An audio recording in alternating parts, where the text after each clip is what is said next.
Lur, selamat datang di Ngidul Ngalabu Film Cadel. Halo dulur-dulurku yang selalu berjiwa teguh namun berhati rapuh, gimana kabarnya? Balik mana ambil aku Icang dengan quotes hari ini. Jodoh bukan soal cepat, tapi soal siapa yang kuat menunggu. Kali ini kita akan mengidul film bergenre sci-fi drama yaitu Equals tahun 2015, mengisahkan manusia yang sudah tidak memiliki emosi maupun hawa nafsu, dan bagi siapapun yang muncul sedikit saja emosi di hatinya maka dianggap sebagai manusia berpenyakit dan sangat berbahaya. Sampai akhirnya ada seorang pria yang jatuh cinta dengan teman kantornya dan mereka pun berjuang untuk merahasiakan hubungan itu, lur. Seperti apakah keseruannya? Langsung aja kita ke requestan pertanyaan maut dari dulurku Muhammad Alwi ya. Cak, mau nanya, kantor desa Baleharjo arahnya kemana ya? Ya tahu lah. Yang bener aja, Baleharjo mana lagi nggak tahu, Alwi. Bisa nggak kalau tanya yang umum-umum aja, bisa nggak Anda? Yang umum gitu loh tanyanya, bisa nggak? Monggo sketsaken. I hope they'll find someone to cover his work. He's already dead. Anyone recognize it?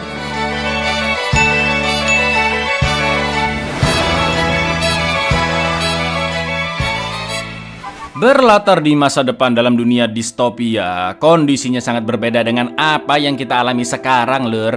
Di mana tindak tanduk masyarakat selalu dipantau dan dikendalikan oleh suatu otoritas bernama kolektif agar tetap stabil secara mental, emosi maupun aktivitas seksual yang dinilai bertentangan dengan aturan yang sudah ditetapkan. Bagi siapapun yang memiliki emosi akan dianggap cacat dan telah terkontaminasi oleh suatu kuman berbahaya. Film pun dimulai dengan seorang pria bernama Silas yang bekerja sebagai ilustrator di perusahaan Atmos. Seperti biasa hari itu Silas adus dan siap-siap berangkat kerja dengan kemeja putihnya. Terlihat di sepanjang jalan hampir semua orang juga memakai baju dominan putih yang menyimbolkan kenetralan. Karena sudah tidak ada lagi rasa cinta, cemas, benci, hebring, burnout, demot, dan lain-lain. Gak ada yang namanya berantem gara-gara senggolan, gak ada, lur. Semuanya teratur, tertib, disiplin, dan serba rapi. Bahkan identitas serta tujuan mereka pergi pun sudah bisa terlacak hanya dengan menyeken pergelangan tangan. Masyarakat juga diminta melapor jika melihat orang-orang yang melanggar peraturan atau mencurigakan. Selain itu, kondisi kesehatan semua orang juga terus dipantau dengan beberapa pertanyaan yang selalu diberikan setiap harinya. Seperti apakah Anda merasa lelah? Apakah Anda sering merasa silau saat melihat cahaya sampai sulit berkonsentrasi? Jika orang-orang merasakan emosi seperti itu, maka mereka dianggap terkena SOS atau Switch On Syndrome. Dan inilah setara. After you. Report suspicious activity to health and safety. Are you overly tired or experiencing increased sensitivity? Setelah naik kereta, Silas pun sampai di perusahaan Atmos dan langsung mulai bekerja. Tidak ngopi nyemil atau ngudut atau ngobrol-ngobrol dulu, lur. Saat itu Silas mulai menggambar kondisi bumi yang hancur. Karena usut punya usut, dulu sekali pernah terjadi perang besar dan selama 28 hari berturut-turut berbagai negara saling serang nuklir hingga menghancurkan 99,6% permukaan bumi. Peristiwa mengerikan itu pun mengubah sejarah manusia. Lalu orang-orang yang masih hidup membangun kembali peradaban dan mengharuskan setiap manusia tidak memiliki emosi demi terciptanya perdamaian dan ketertiban. Sementara itu di dekat wilayah para kolektif terdapat sebuah semenanjung yang disebut sebagai area primitif liar, banyak gedung-gedung reot dan ditinggali oleh orang-orang yang dianggap cacat karena memiliki emosi dan hawa nafsu. Lalu setelah rapat dengan pimpinan, para karyawan pun istirahat dan makan siang dengan mesin otomatis. Beberapa dari mereka juga sempat membicarakan seorang karyawan yang ditangkap karena diduga memiliki emosi. Did she have the bug? She says she's clean. She got back yesterday. Got a defect. Lalu di malam harinya saat OTW pulang, Silas sempat melihat ada 2 orang yang ditangkap polisi karena diam-diam memiliki hubungan dan si wanita juga sampai menangis. Lalu sesampainya di apartemen, Silas pun makan dan lanjut main teka-teki untuk mengisi waktu luangnya. Begitu pula dengan tetangga-tetangga sekitar yang sibuk dengan kegiatannya masing-masing.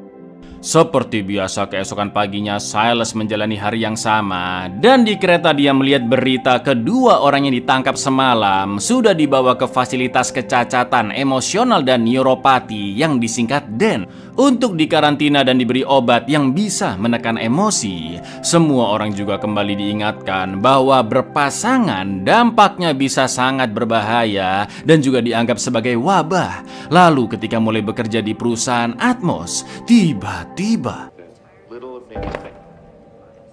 I hope they'll find someone to cover his work. He's already dead. Anyone recognize him? ya, seorang karyawan bundir dan orang-orang di Atmos yang melihatnya pun lempeng biasa aja lur. Kecuali karyawan bernama Nia yang terlihat sangat menahan emosi dan hanya Silas yang menyadarinya.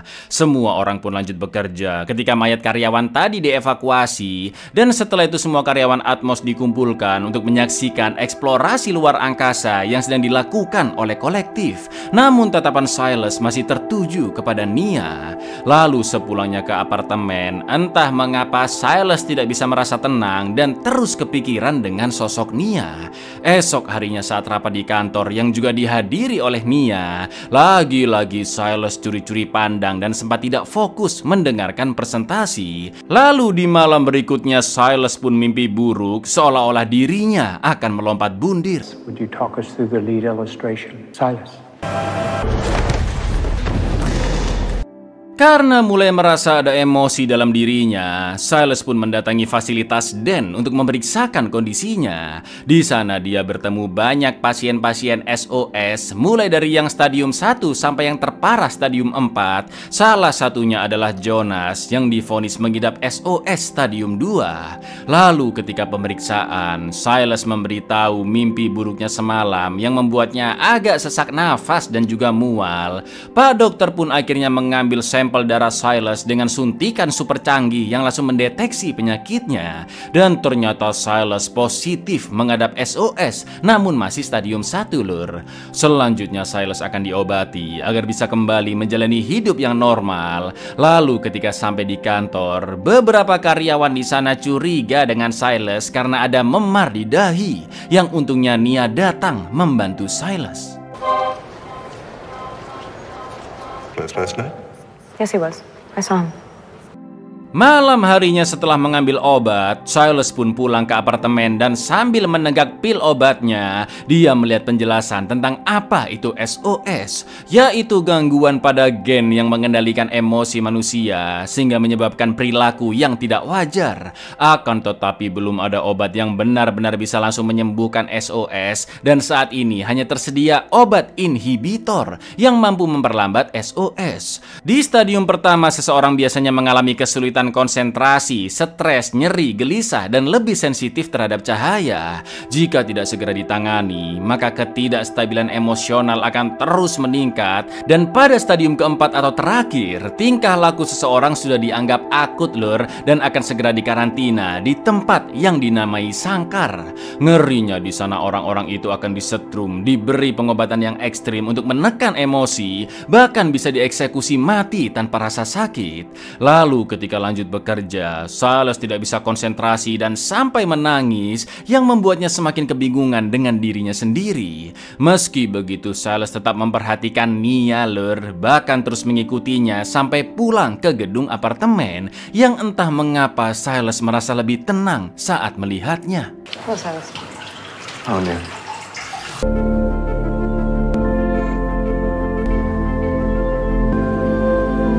Ketika pulang, Silas memutuskan untuk tidak lanjut meminum obat inhibitornya karena dia tidak ingin apa yang dirasakannya terhadap Nia hilang begitu saja.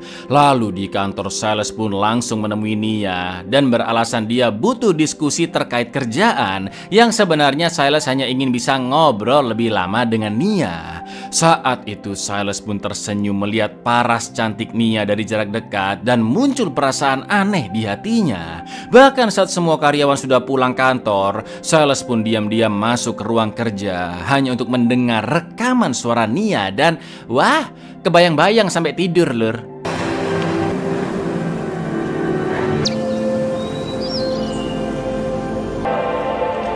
Inaccessibility, symmetry for philosophers pursuing understanding of ultimate reality.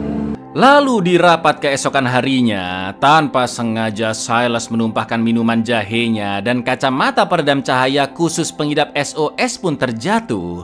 Silas akhirnya mengaku ke rekan-rekan kantor bahwa dia positif SOS stadium 1 dan sedang dalam masa pengobatan. Maka dari itu jika para karyawan tidak nyaman dan khawatir bakterinya akan menyebar, Silas akan mulai pakai masker dari sekarang. Akan tetapi mereka sepakat jika lebih baik Silas menjaga jarak dengan orang-orang kantor yang dianggap lebih efektif dibanding masker. Lalu malam harinya ketika pulang, lagi-lagi Silas mengikuti Nia. Tapi ternyata Nia sudah menyadari dari awal dan kali itu dia mencegat Silas, juga mengancam akan melaporkannya jika masih mengikuti. Namun dengan tenangnya Silas mengatakan jika Nia pasti juga mengidap SOS karena saat ada karyawan yang bundir, terlihat jelas Nia menahan emosi. Nia pun tidak menggubris Silas dan langsung pergi begitu saja. This has to stop. Continues, I'll be forced to report you. You saw his body out the window. He looked affected. You have the bug, don't you? Clean. Good night, Silas. Keesokan harinya di kantor, Nia sempat merasa tidak tega melihat Silas yang makan sendirian. Sampai akhirnya ketika semua karyawan sudah pulang, Nia yang masih agak lembur pun seolah-olah memberi kode ke Silas agar mengikutinya. Lalu Nia masuk ke suatu ruangan dan tak lama kemudian Silas ikut menyusulnya. Mereka berdua pun saling bertatap-tatapan cukup lama, lalu bersentuhan bahkan sampai berpelukan yang menimbulkan perasaan dak-dik-duk ser nggak karuan tentunya.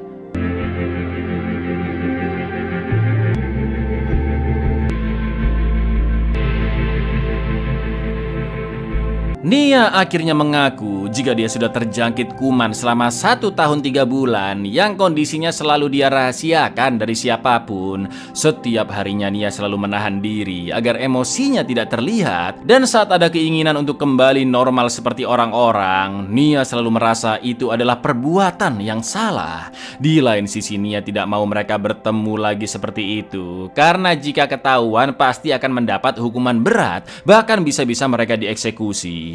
Akan tetapi perasaan cinta sudah tidak terbendung lur. Mereka pun sempat berciuman dan Nia yang menganggap itu sudah kebablasan langsung pergi dari sana. Baru juga nempel itu padahal. We can't do this again. Can't happen. You know that. We go straight to the den and sit our sentence. Will you stay in here with me a little longer? Are you okay? I need to go. Pasti kalian bertanya-tanya lur, gimana caranya manusia-manusia ini bisa berkembang biak ya kan? Bisa lur, dengan cara inseminasi buatan dan otoritas kolektif memanggil para wanita secara random untuk mendapat tugas pembuahan rahim yang akan dimasukkan cairan-cairan tauge dari pria. Malam itu Nia sengaja melemburkan diri karena ternyata dia sangat ingin bertemu lagi dengan Silas. Loh kan kemarin katanya nggak mau loh mbak. Meski rasanya salah dan sangat takut ketahuan, tapi mereka kembali berciuman dan itu terasa sangat membahagiakan. Feels wrong. No, it's not wrong. This is completely... I'm scared. I'm so scared. Ketika bekerja, Silas dan Nia tetap profesional dan selalu menjaga rahasia hubungan mereka. Namun saat malam kembali ugal-ugalan lur. Bahkan mereka ngobrol ngalor ngidul dan tertawa lepas. Sampai suatu malam manajer perusahaan kembali ke kantor dan Silas segera keluar dari ruangan dengan tenangnya. Akan tetapi Pak Manajer melihat layar kerja Nia yang masih nyala. Dan untungnya dia hanya curiga jika Silas lah yang membuka layar komputer itu. Selain itu ternyata Pak Manajer ditugaskan oleh pihak otoritas untuk terus mengawasi gerak-gerik Silas karena dia sudah terkena SOS stadium 1. Karena takut ketahuan, esok harinya Silas pun memberitahu Nia bahwa Pak Manajer mulai curiga dengannya. Silas pun berencana ingin resign dari Atmos dan bekerja di tempat lain agar mereka tidak bertemu kembali daripada harus terkena hukuman, ya kan? Mendengar itu Nia pun hanya terdiam kecewa. Tanpa mengucapkan apapun, dia segera pulang ke apartemennya dan menangis sesenggukan. He knows. It's like you said, hold on for the cure. That's all we should be thinking about. Thought about it, the best thing, get a job somewhere else. Yeah.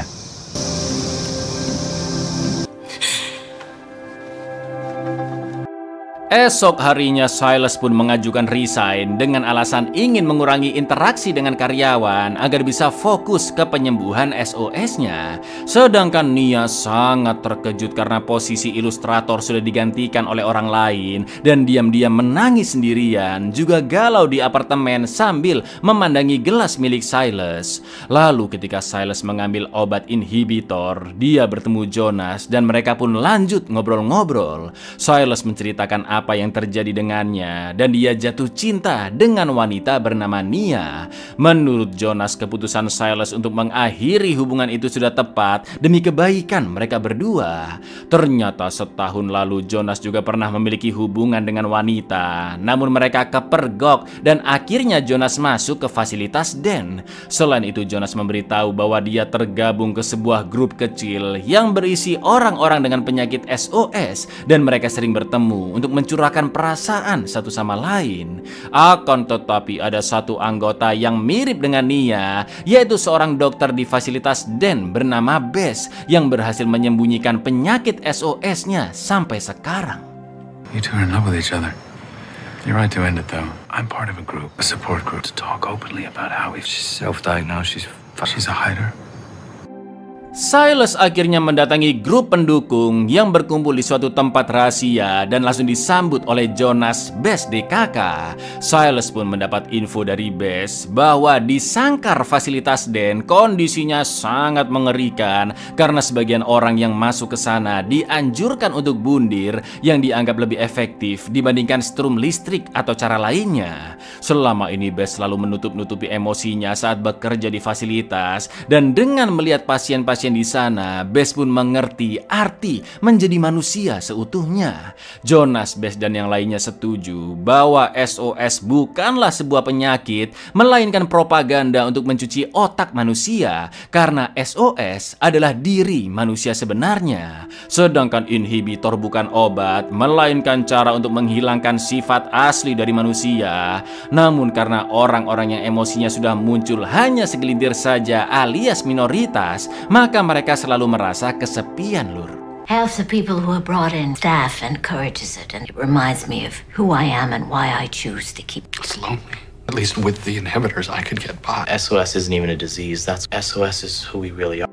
Saat menggalau di rumah, tiba-tiba Nia datang karena rindu yang tak tertahankan. Begitu pula dengan Silas yang sangat senang bertemu kembali dengan wanita yang dicintainya. Di lain sisi, Nia juga emosi karena diabaikan begitu saja dengan Silas tanpa kabar dan Silas langsung menciumnya agar lebih tenang. Yang ujung-ujungnya ya beraslole mereka, Lur. Loh, emang mereka tahu caranya? Ya tahu dong, itu namanya naluri manusia, Lur.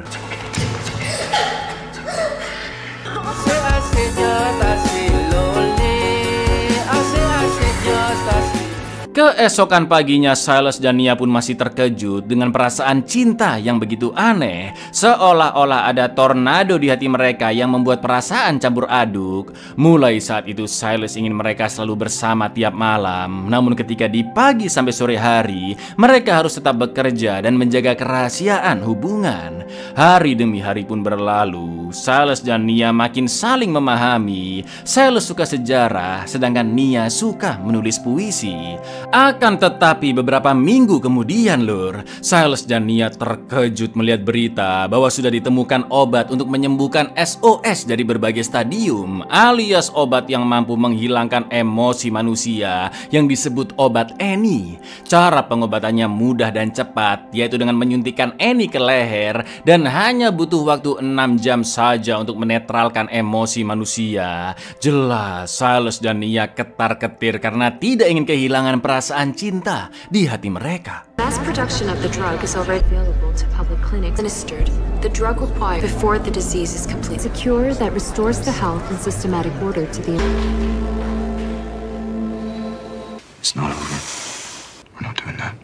Setelah itu Silas membawa Nia bertemu dengan grup pendukung, dan ternyata Silas berniat membawa Nia pergi ke semenanjung yang ditinggali oleh orang-orang dengan emosi serta hawa nafsu. Akan tetapi Jonas DKK menyarankan mereka tidak pergi ke sana karena dianggap sangat primitif dan bisa jadi sangat beresiko. Bess juga menceritakan jika dulu ada beberapa tetangganya yang mengidap SOS dan nekat pergi ke semenanjung yang entah bagaimana nasib mereka sekarang. Namun keputusan Silas dan Nia sudah bulat, apapun resikonya akan ditanggung bersama-sama daripada harus disuntik obat Annie. Jonas pun akan membantu dengan menghubungi teman lamanya yang seorang pilot patroli udara agar bisa membawa mereka pergi saat sampai di perbatasan. The few months after he left were the loneliest I've ever... If we stay here, we'll be found out. We'll get the cure. I can talk to my old colleague. He was the pilot who took us on the airplane. Get to the border, ask for Oliver. He'll fly you. Silas pun memberitahu rencananya ke Nia, yaitu 3 hari lagi mereka harus kabur ke stasiun Welling, tepatnya di hari Sabtu, karena stasiun itu paling dekat dengan perbatasan dan kereta juga tidak ada jadwal menuju stasiun Welling di akhir pekan, atau dengan kata lain mereka harusnya aman dari pengawasan, Lur. Nia pun setuju dengan rencana tersebut. Namun esok harinya tiba-tiba Nia mendapat panggilan tugas untuk pembuahan. Situasi pun menjadi sulit karena identitas Nia yang memiliki tugas pembuahan ada di setiap titik pemeriksaan, dan tentunya Nia tidak bisa kabur begitu saja. Ditambah lagi darah Nia akan diperiksa, yang pasti penyakit SOS-nya akan diketahui, ya kan? Mendengar itu Silas menenangkannya dan tidak mempermasalahkan jika Nia harus dicek darah dahulu. Namun yang pasti rencana mereka tidak berubah, yaitu kabur di hari Sabtu dengan kereta jam 10 pagi. Dari sana Nia pun mendatangi tempat inseminasi untuk menjalani proses pembuahan. Namun ketika diperiksa, Lur, dokter pun sangat terkejut mengetahui Nia sudah hamil. Yang jelas itu adalah anak dari hubungannya dengan Silas, ya kan? Nia pun divonis mengidap SOS stadium 4 dan segera dibawa pergi ke sangkar fasilitas Den. Nia, you're pregnant.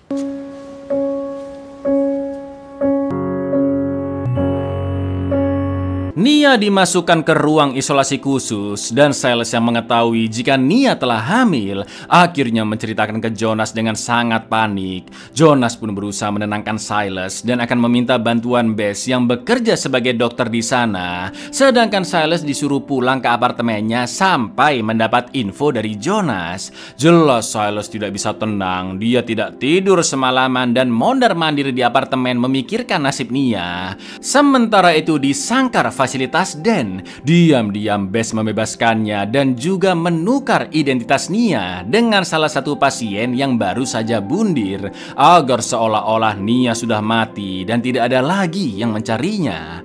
Setelah Jonas dan satu anggota grup membantu, Bess pun membawa Nia keluar dari gedung melalui pintu belakang dan berharap rencananya untuk kabur bersama Silas bisa berhasil. Gak pakai lama Nia berlari sekencang-kencangnya ke apartemen Silas. Namun dilalah dia tidak ada di sana, Lur, karena ternyata Silas yang begitu khawatir memutuskan untuk datang ke fasilitas Den. Jadi selipan mereka, ya kan?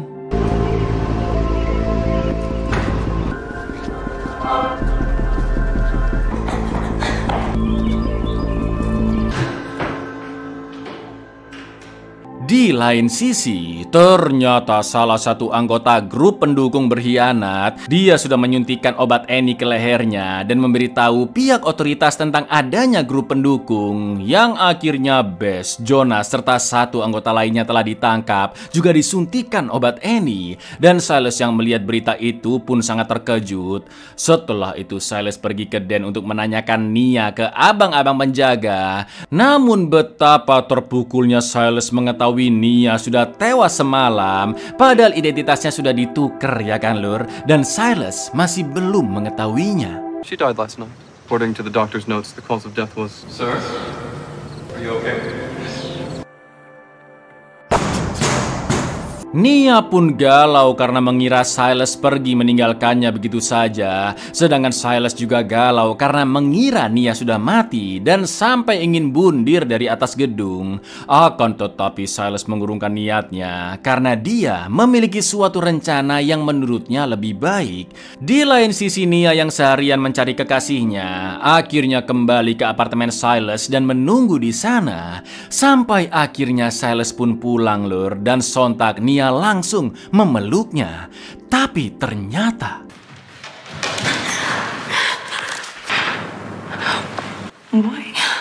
iya, Silas sudah menyuntikkan obat Annie 5 jam yang lalu. Dan itu artinya emosi dalam tubuhnya akan hilang secara permanen 1 jam lagi.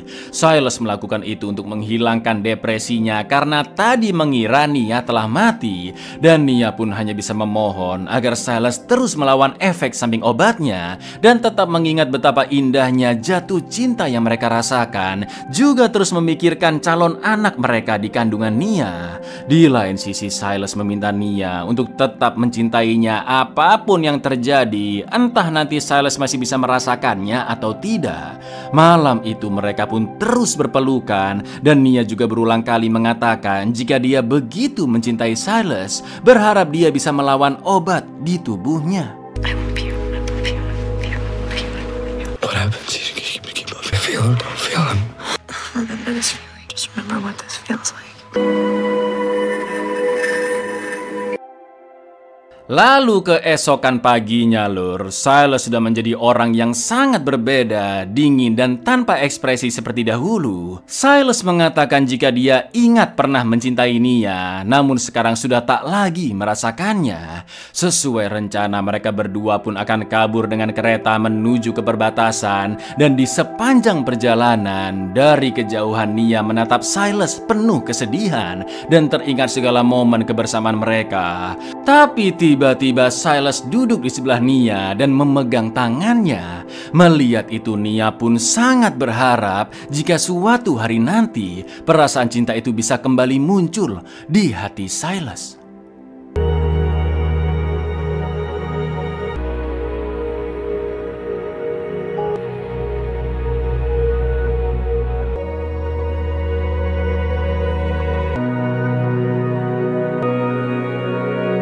Buyar, boleh juga loh film drama satu ini, Lur, dengan sentuhan sci-fi yang premisnya menarik, ya kan? Bisa kita simpulkan di film ini yang salah siapa?